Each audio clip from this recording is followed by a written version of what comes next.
Japonya, güneşin doğduğu ülke. Japonya, Doğu Asya'da Büyük Okyanus'ta yer alan bir ada ülkesidir. 4 ana ada ve 6800 küçük adadan oluşur.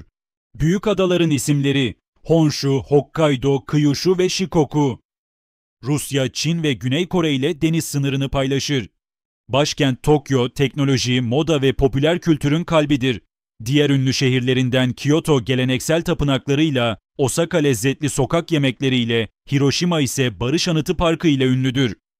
Japonya bayrağı Hinomaru olarak adlandırılır. Beyaz zemin, barış, saflık ve dürüstlük sembolüdür. Bayrağın ortasındaki kırmızı daire güneşi temsil etmektedir. Japonya'yı yükselen güneşin ülkesi olarak sembolize eder. Japonya'nın sembollerinin başında Fuji Dağı gelir. Japonya'nın 3776 metre ile en yüksek dağı olan bu volkan, ülkenin ulusal sembolüdür ve UNESCO Dünya Mirası listesinde kutsal yer ve sanat ilham kaynağı başlığıyla yer almaktadır. Fuji Dağı, Japonlar için Şintoizm ve Budizm'de kutsal kabul edilir. Tarih boyunca dağa tırmanma ritüelleri dini bir hac niteliği taşımıştır. Şiirlerde ve edebiyatta sıkça işlenen bir ilham kaynağıdır. Kyoto'da bulunan Kinkakuji Tapınağı tamamen altın varakla kaplı olmasıyla ünlüdür ve Japon bahçelerinin en güzel örneklerinden birini barındırır. Miyajima Adası'nda bulunan Itsukushima Tapınağı, gelgit sırasında sular altında kalan devasa kırmızı torii kapısıyla tanınır. Ve işte Hiroşima Barış Anıtı. 6 Ağustos 1945'te atılan atom bombasının yıkımına direnen tek yapı olan Genbaku-dome, UNESCO tarafından insanlığın evrensel acısının simgesi olarak tanınır. Çelik kubbesiyle ayakta kalan bu yapı, savaşın dehşetini ve barışın kırılganlığını hatırlatmak için bilinçli olarak korunmaktadır. 6 Ağustos 1945 sabahı saat 8:15'te Little Boy adlı atom bombası bu semaya düştüğünde 70.000 insan bir anda buharlaşıp yok oldu. Radyasyon nesiller boyu süren kanser ve doğum kusurlarına yol açtı. 2020'ye kadar toplam ölümler yaklaşık 350.000'e ulaştı. Parktaki çocuk anıtı Sadako Sasaki'nin kağıttan bin turna efsanesini temsil eder. Alevli barış heykeli ise nükleer silahlar ortadan kalkana kadar yanmaya devam edecek. Müzede kurbanların kişisel eşyaları ve saatler hepsi 08:15'te durmuş. Hiroşima bugün yaralarını sarmış bir kent. Her yıl 6 Ağustos'ta nehre bırakılan fenerler dünyaya barışın ne kadar kıymetli olduğunu hatırlatıyor. Shibuya Geçidi, dünyanın en işlek yaya geçidi olarak bilinir ve dakikada binlerce kişinin geçiş yaptığı ikonik bir mekandır.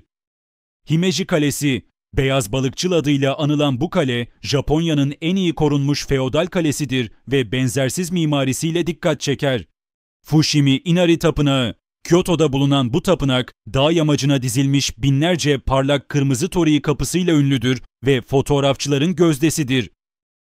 Japonya'da dinler harmanlanmış bir mozaik gibidir. Halkın büyük çoğunluğu Şintoizm ve Budizmi bir arada benimser.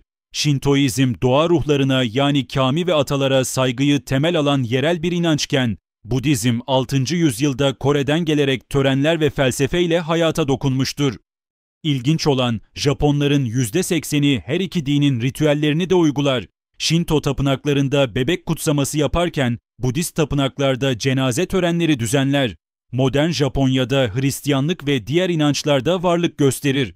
Çoğu Japon kendini dindar değil, kültürel olarak bağlı hisseder. Japonya dünyanın 4. büyük ekonomisine sahiptir. Toyota, Sony ve Nintendo gibi dev markalar buradan çıkmıştır. Anime, manga ve J-pop dünya çapında hayran kitlesine sahiptir. Japonya'da her yıl ilkbaharda sakura adı verilen kiraz çiçeklerinin açışı, Hanami adıyla büyük bir coşkuyla kutlanır. Çiçeklerin açışı doğanın uyanışını ve yeni başlangıçları simgeler.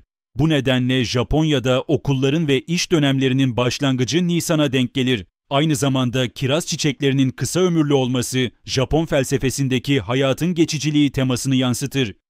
Sumo, Japonya'nın milli sporu ve 1500 yıllık bir gelenektir. Güreşçilere rikishi denir. Müsabakalar dohyo adı verilen kil çemberde yapılır. Rikishiler, Heya adlı eğitim evlerinde disiplinli bir hayat sürer. Günde 5000 kalorilik özel beslenme ile kilo alırlar. Sumo, fizik gücün, ruhsal disiplinin ve Japon kültürünün eşsiz bir karışımıdır. Japonya, zamanın ötesine uzanan bir medeniyet. Doğanın ihtişamıyla insanın yaratıcılığının buluştuğu bu büyülü ada ülkesi, binlerce yıllık bilgeliğiyle dünyaya ilham vermeye devam ediyor. Fuji Dağı'nın karlı zirvesinden Kyoto'nun altın tapınaklarına, Tokyo'nun neon ışıklarından Hiroşima'nın barış mesajına kadar Japonya, geçmişle geleceği aynı anda yaşayan bir kültür hazinesi. Geleneğin ve yeniliğin bu denli uyum içinde var olduğu başka bir medeniyet bulmak zor. Samurayların onur kodlarından modern robotik teknolojisine, kadim Shinto ritüellerinden dünyayı saran anime kültürüne kadar her katmanında derin bir felsefe yatıyor.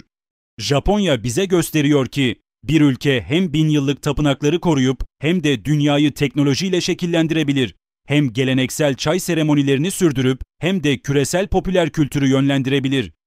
Doğu'nun bu büyüleyici ülkesi aynı zamanda bir düşünce biçimi, bir yaşam sanatı. Japonya'nın kadim ruhu modern dünyaya dengeli ilerlemenin mümkün olduğunu fısıldıyor. Saygıyla ve hayranlıkla